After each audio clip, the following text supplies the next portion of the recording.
સુરત જિલ્લાના road safety કાઉન્સિલની બેઠક collector કચેરીના સભાખંડમાં જિલ્લા કલેક્ટર ડોક્ટર સૌરભ પારધીના અધ્યક્ષ સ્થાને મળી હતી।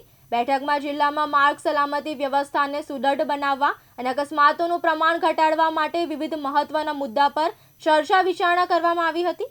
સુરત જિલ્લામાં માર્ગ અકસ્માતોને કારણે થતા માનવ મૃત્યુના દરમાં ઘટાડો કરવા માટે તમામ સંબંધિત વિભાગોને નિવારાત્મક પગલાં અને રોડ મેકેનિઝમ સુદૃઢ કરી માર્ગ સલામતી સુનિશ્ચિત કરવા કલેક્ટરશ્રીએ જણાવ્યું હતું। તેમણે જિલ્લામાં આવેલા રસ્તા અને પુલો હેવી હેલિકલ્ટ માટે નથી બન્યા, તેમનો ઉપયોગ આવા ભારે વાહનો માટે ન થાય તેની તકેદારી રાખવા કહ્યું હતું। ખાસ કરીને જિલ્લાને જોડતો નેશનલ હાઈવે પણ ઘણી હોટેલ માલિકોએ સર્વિસ રોડ ઉપર લેવલ કરી રહેલા દબાણોને સર્વે કરી આવા દબાણકર્તાઓનું લિસ્ટ તૈયાર કરી NHAIને આપવા સંબંધિત મામલતદાર, પોલીસ અને RTOને જણાવ્યું હતું અને સમય મર્યાદામાં કાર્યવાહી કરવા તાકીદ કરી હતી।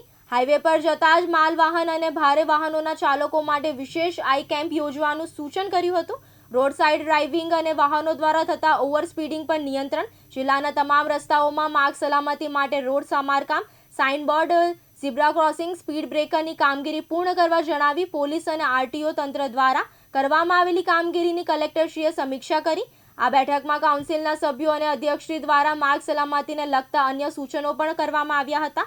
શાળા કોલેજોના વિદ્યાર્થીઓમાં માર્ગ સલામતી અંગે જાગૃતિ આવે તે હેતુથી શિક્ષણ વિભાગ દ્વારા યોજવામાં આવેલા વિવિધ કાર્યક્રમોની સમીક્ષા કરવામાં આવી હતી। બેઠકમાં RTO HM Patel, ARTO Shri Solanki, police, RTO અને NHAI, માર્ગ અને મકાન વિભાગ, માહિતી સહિતના વિભાગીય અધિકારીઓ ઉપસ્થિત રહ્યા હતા। અબુ મિર્ઝા સાથે મુકેશ ગુરવ, દિવ્યાંગ ન્યૂઝ, સુરત।